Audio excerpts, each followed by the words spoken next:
Hello everyone, welcome back to my channel. आज के इस वीडियो में हम पढ़ेंगे chapter 6 the last truck ride. तो आगे बढ़ने से पहले अगर आपने अभी तक मेरे चैनल को सब्सक्राइब नहीं किया है तो प्लीज मेरे चैनल को सब्सक्राइब कर दीजिए, बेल आइकन को हिट कर दीजिए और अगर वीडियो अच्छी लगे तो प्लीज लाइक और शेयर भी जरूर कर दीजिएगा एंड प्लीज वीडियो को पूरा एंड तक देखिए ताकि स्टोरी आपको अच्छी तरह से समझ में आ जाए। तो चलिए वीडियो को स्टार्ट करते हैं। So this is chapter 6 the last truck ride. The last truck ride मतलब ट्रक की आखिरी सवारी। तो ये जो स्टोरी है इसमें हम देखेंगे कि आखिर इसका जो नाम है वो द लास्ट ट्रक राइड क्यों पड़ा। So a horn blared shattering the silence of the mountains and a truck came around the bend in the road. A herd of goats scattered to the left and right. A cloud of dust enveloped the goats and then the truck left them behind and rattled along the stony unpaved hill road. Blared का मतलब होता है made a loud unpleasant noise, मतलब बहुत ही loud, बहुत ही ज्यादा तेज, लेकिन बहुत ही अनप्लीजेंट, मतलब जो कानों को अच्छी नहीं लगती, वैसी वाली नॉइस करना या फिर वैसी वाली आवाज करना। एक ट्रक बहुत ही तेज हॉर्न बजाते हुए आती है जो कि पूरे माउंटेन्स में जो पूरा सन्नाटा, जो साइलेंस फैला हुआ है, उस साइलेंस को खत्म कर देती है। A herd of goats scattered to the left and right, और उस ट्रक का जो हॉर्न है उसकी आवाज से जो रास्ते में जितनी भी गोट्स मतलब जितनी भी बकरियां होती हैं वो उस हॉर्न को सुनकर लेफ्ट राइट मतलब इधर उधर स्कैटर, इधर उधर फैल जाती हैं। A cloud of dust enveloped the goats and then the truck left them behind. Goats का मतलब होता है चरवाहे, मतलब जो बकरी पालते हैं, बकरी पालने वालों को गोदर्स कहते हैं। तो वो जो ट्रक आती है तो बहुत ही ज्यादा धूल उड़ता है, बहुत ही ज्यादा डस्ट उड़ता है और उस डस्ट से जो गोदर्स हैं, जो बकरी पालने वाले जो लोग हैं वहां पे, वो सब उस डस्ट से पूरा कवर अप हो जाते हैं। उसके बाद जो ट्रक है वो उन लोगों को पीछे छोड़ते हुए आगे चले जाती है and rattled along the stony unpaved hill road. Stony मतलब पथरीली, अनपेव्ड का मतलब होता है जो साइड से बिल्कुल खाली होती है, जिसके साइड में कोई रेलिंग नहीं होती, उसे अनपेव्ड कहते हैं। तो वो जो ट्रक है वो उन गोट्स और गोदर्स को पीछे छोड़ते हुए काफी रैटल्ड का मतलब होता है जल्दी जल्दी, मतलब बहुत ही तेजी रफ्तार में उस पथरीली हिल रोड पर चली जाती है। At the wheel of the truck, stroking his grey mustache, sat Pritam Singh. Sitting beside him was Nathu, his cleaner boy. तो वो जो ट्रक है उस ट्रक के स्टीयरिंग वाली सीट पे मतलब ड्राइवर के सीट पर एक आदमी बैठा हुआ होता है जिसका नाम है प्रीतम सिंह और वो अपने he was stroking his grey mustache और वो अपने माउस्टेच को, अपनी मूछों पर अपना हाथ फेरता हुआ रहता है। और ठीक उसके बगल में एक बच्चा बैठा हुआ होता है जो कि उसका क्लीनर बॉय है, मतलब उसके साथ में रहता है, उसका क्लीनर बॉय है। उसका नाम क्या है? Nathu. Nathu was a sturdy boy with a round cheerful face. He belonged to the hills but his village was far away on the next range. तो नथु जो है वो बहुत ही स्टडी बॉय, मतलब बहुत ही स्ट्रॉन्ग, बहुत ही मजबूत बॉय है और उसका जो फेस है वो राउंड है, बहुत ही चेयरफुल फेस है उसका, बहुत ही हंसता मुस्कुराता हुआ चेहरा है उसका। और नथु जो है वो हिल्स मतलब हिली एरियाज से बिलोंग करता है। उसका जो विलेज है वो हिल साइड पे है और उसका विलेज यहाँ से काफी दूर है जहाँ पर वो अभी फिलहाल है। उसका जो विलेज है वो किसी दूसरे क्षेत्र में है। Pritam Singh pressed hard on his horn. Pritam was fond of his horn and liked blowing it. It was music to his ears. तो प्रीतम सिंह जो है वो बहुत ही तेजी से हॉर्न प्रेस करता है अपने ट्रक का, क्योंकि Pritam he is very fond of his horn, मतलब उसके ट्रक का जो हॉर्न है वो उसे बहुत पसंद है और वो हमेशा उसे ब्लो करता रहता है। और उसे जो ट्रक का जो हॉर्न है वो उसके कानों में ऐसा नहीं लगता कि वो हॉर्न है, वो उसे एक म्यूजिक की तरह सुनाई देता है, मतलब उसे बहुत ही ज्यादा पसंद है वो। The hills were bare and dry. Much of the forest had long since disappeared. Just a few scraggy old oaks still grew on the steep hillside. तो जिस जगह वो लोग पहुंचते हैं प्रीतम सिंह और नथु हिल साइड पे, जिस हिल एरिया पे, वो काफी बेयर एंड ड्राई, मतलब बहुत ही ड्राई, बहुत ही सूखा, बहुत ही बेजान, मतलब बिना किसी, मतलब बिल्कुल खाली, बिल्कुल बेयर और बिल्कुल ड्राई था वो हिल एरिया। और वहां के जितने भी मतलब जो भी वहां फॉरेस्ट हुआ करते थे या फिर जो भी वहां के ट्रीज थे वो ऐसा देख के लग रहा था उस एरिया को कि बहुत दिनों पहले ही वो सब डिसअपेयर, मतलब वो सब गायब हो चुके हैं। और उस एरिया में बस कुछ मतलब जस्ट अ फ्यू, मतलब बहुत ही गिने चुने ओक्स थे। Oak is a kind of a tree, वो एक तरह का ट्री होता है और वो भी दिखने में काफी स्क्रैगी लग रहे थे। स्क्रैगी का मतलब होता है किसी, मतलब देखने में उतना अच्छा ना लगना, थोड़ा सा जिसका लुक थोड़ा उतना अच्छा नहीं होता, थोड़ा बुरा सा लुक होता है, देखने में उतना अच्छा नहीं लगता, उसे स्क्रैगी कहते हैं। तो उस एरिया में कुछ भी, कोई भी ट्रीज नहीं थे, बस थोड़े से ओक्स थे और वो भी काफी स्क्रैगी लग रहे थे, मतलब देखने में उतने प्लीजेंट, उतने अच्छे नहीं लग रहे थे, जो कि हिल साइड पे खड़े हुए थे। This particular range was rich in limestone and the hills were scarred by quarrying. Scarred का मतलब होता है spoil the appearance of something, मतलब किसी चीज की जो appearance होती है, किसी चीज की जो look होती है उसे खराब कर देना, किसी चीज पे धब्बा लगा देना. तो ये जो एरिया पे, जिस हिल साइड पे प्रीतम और नथु पहुंचे थे, तो वो जो एरिया है वो बहुत ही ज्यादा रिच था लाइमस्टोन, मतलब उस एरिया में बहुत ही ज्यादा मात्रा में लाइमस्टोन पाए जाते थे.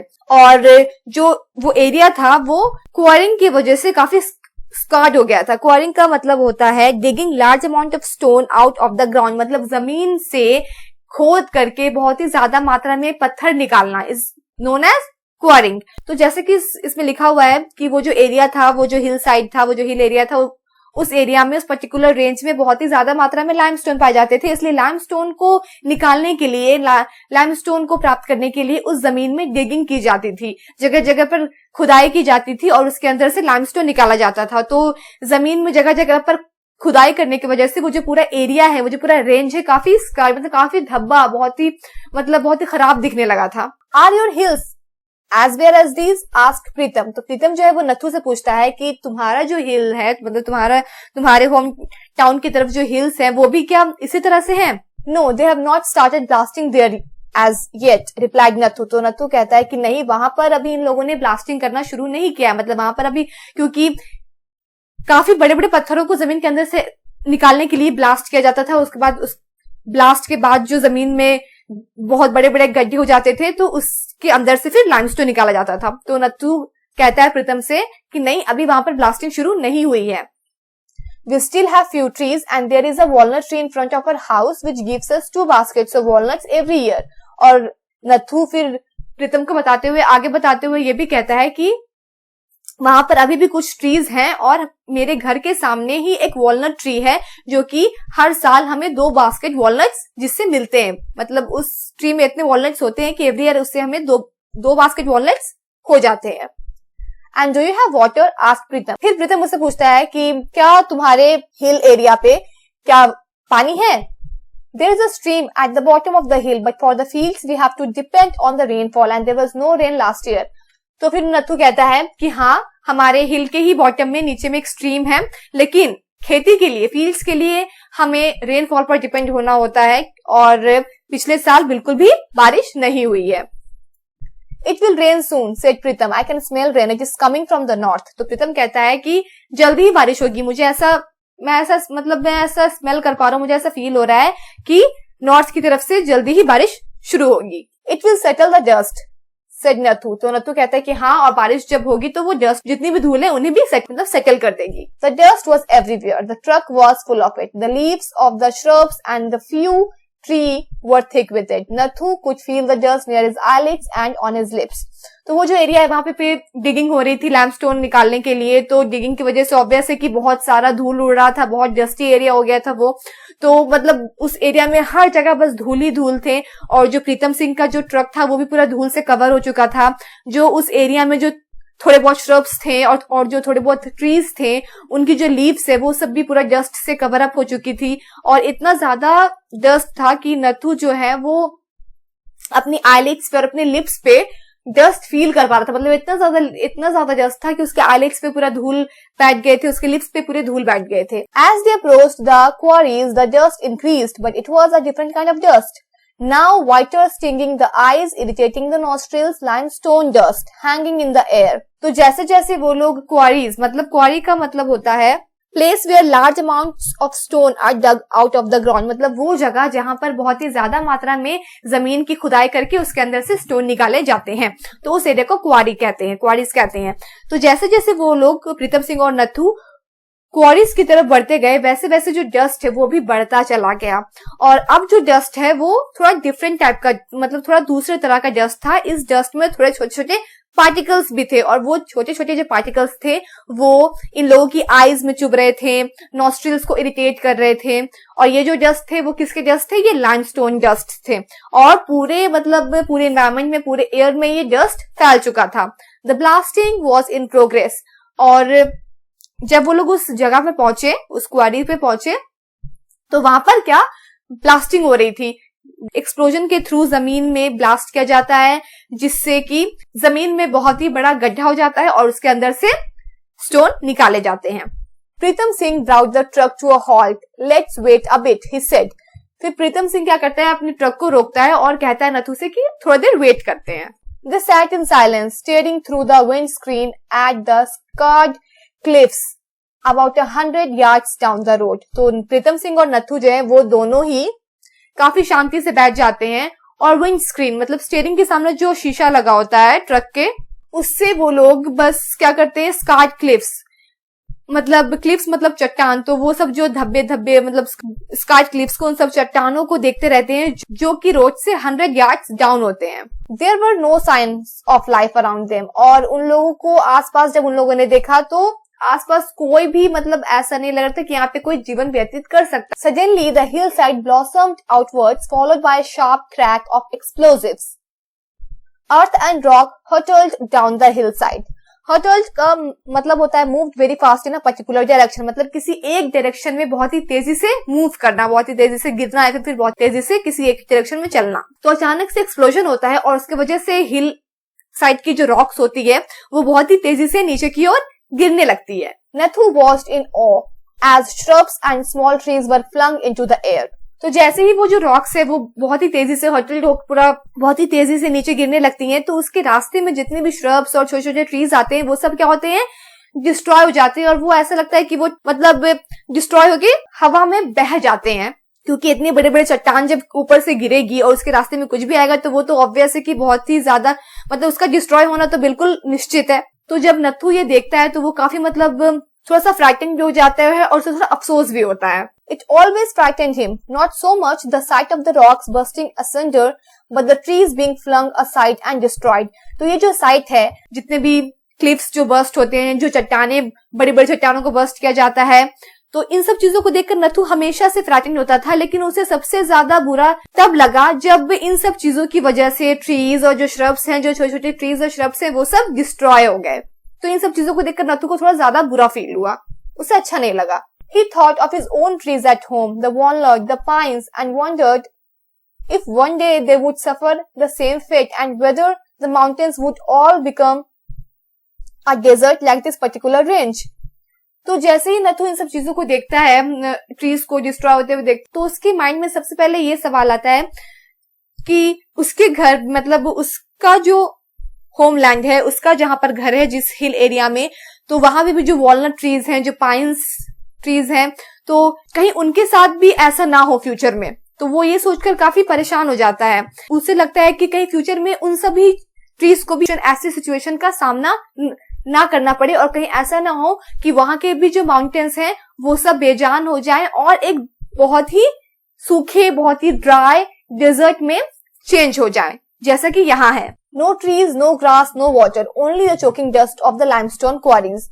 जैसे कि यहाँ है, यहाँ पे ना ही ट्रीज है, ना ही ग्रास है, ना ही वाटर है, बस सिर्फ और सिर्फ चोक करने वाली, घुटन देने वाली लाइमस्टोन की डस्ट है बस. Pritam Singh pressed hard on his horn again to let the people at the site know he was coming. उसके बाद प्रीतम सिंह क्या करता है, बहुत ही तेजी से अपना जो हॉर्न है वो प्रेस करता है ताकि अगल बगल के जो लोग हैं, जो कि वहां पर मजदूर है जो काम कर रहे हैं, उन लोगों को पता चल जाए कि एक ट्रक आ रही है और वो आ रहा है, प्रीतम सिंह आ रहा है.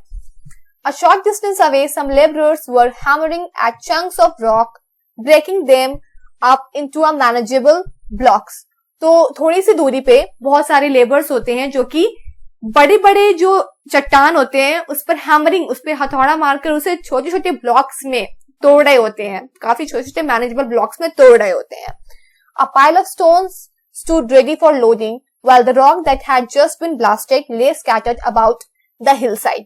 उतने में ही स्टोन जो है, पाइल ऑफ स्टोन मतलब स्टोन का ढेर, एक मतलब स्टोन का बहुत ही बड़ा सा ढेर जो है वो रेडी है ट्रक पे लोड करने के लिए, जबकि जो ब्लास्टिंग अभी तुरंत हुई है उसके जो रॉक्स हैं वो अभी भी उसी एरिया पर स्कैटर हुए हैं, पड़े हुए हैं. Pritam and Nathu watched the men load the truck with limestone rocks. It took them almost an hour to fill the truck with stones. तो जो वहां पे लेबर होते हैं, वो जितने भी मजदूर होते हैं, वो सब जो स्टोन का ढेर है वो सब ट्रक पे लोड करते रहते हैं और प्रीतम और नथु जो है वो उन लोगों को देखता रहता है और मजदूर जो है वो उन्हें 1 घंटा लगता है अप्रोक्स सारे स्टोन को, सारे लाइमस्टोन को ट्रक में लोड करने के लिए. तो 1 घंटे के अंदर वो सारे जो लाइमस्टोन है वो सब ट्रक में लोड कर देते हैं। Let's go, said Pritam. Getting behind the steering wheel, Nathu jumped in beside him, banging his door shut. तो जब ट्रक जो है वो लोड हो जाता है लाइमस्टोन रॉक से, तो फिर प्रीतम कहता है कि चलो अब हमें चलना चाहिए। तो प्रीतम वापस से अपनी स्टीयरिंग व्हील पर ड्राइवर की सीट पर आके बैठ जाता है और नथु जो है वो जंप करते हुए उसके बगल वाले सीट पर आके बैठता है और बैंगिंग यूज मतलब बहुत ही जोर से जो ट्रक का दरवाजा है वो बंद करता है। Pritam was in good spirits. He started his engine, blew his horn and burst into song as the truck started out on the return journey. तो प्रीतम जो है वो बहुत ही ज्यादा जोश में था। वो अपने इंजन स्टार्ट करता है, हॉर्न ब्लो करता है और सॉन्ग गाते हुए ट्रक स्टार्ट करता है, क्योंकि अब वो लोग वापस, क्योंकि अब उनके ट्रक में लाइमस्टोन रॉक लोड हो चुका है, अब वो लोग वापस जा रहे हैं। The truck swung around the sharp bends of the winding mountain road. तो वो जो हिल साइड का जो रोड है उस पे हवा चल रही है और उसके जो बेंड्स है वो बहुत ही शार्प, बहुत ही तेज है और प्रीतम सिंह अपनी जो ट्रक है वो बहुत ही तेजी से चला रहा है। तो वो जो ट्रक है वो बहुत ही ज्यादा मतलब स्वंग होने लगती है, तो झूलने लगती है। Nathu was feeling quite dizzy. The door beside him rattled on its hinges. Dizzy का मतलब होता है feeling that everything around him was spinning. मतलब आसपास की सभी चीजें जब घूमने लगती हैं, जब चक्कर आने लगते हैं, तो उसे dizziness कहते हैं, उसे dizzy फील करना कहते हैं।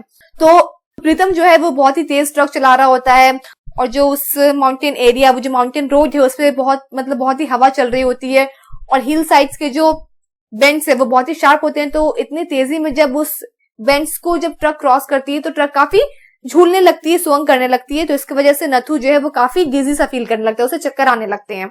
और जो ट्रक का जो डोर है वो the door beside him rattled on its hinges, और ट्रक का जो डोर है वो भी जिस चीज से अटका हुआ होता है वो भी खड़खड़ाने लगता है, इतनी ज्यादा ट्रक जो है वो हिलने लगती है। Not so fast, he said. Oh, said Pritam, and since when you have become nervous about fast driving. तो नथु कहता है प्रीतम को कि प्लीज उतना तेज मत चलाओ। तो प्रीतम कहता है कि ओह, तो तुम्हें कब से इतनी फास्ट ड्राइविंग से मतलब डर लगने लगा, तुम्हें कब से नर्वसनेस फील होने लगी फास्ट ड्राइविंग से, तेज गाड़ी चलाने से। Since today, said Nathu. तो नथु कहता है आज से ही। And what's wrong with today. तो प्रीतम कहता है कि और आज क्यों, आज ऐसा क्या है कि तुम्हें आज फास्ट ड्राइविंग से चक्कर आ रहा है और तुम्हें थोड़ा नर्वस फील हो रहा है। I don't know, it's just that kind of a day I suppose. Nathu कहता है कि मुझे नहीं पता कि ऐसा क्यों हो रहा है, मुझे लग रहा है कि आज का दिन ही ऐसा है कि मुझे थोड़ा डिजी फील हो रहा है। So that's all. होप आपको यहाँ तक स्टोरी अच्छी तरह से समझ में आ गई होगी और इसके आगे की जो स्टोरी है वो मैं अपने नेक्स्ट वीडियो में जल्दी अपलोड करूंगी। अगर आपको अभी भी कुछ डाउट्स है तो please watch the video one more time, और अगर वीडियो अच्छी लगी हो तो please like, share, comment, subscribe and hit the bell icon. Will meet in our next video very soon. Till then, bye.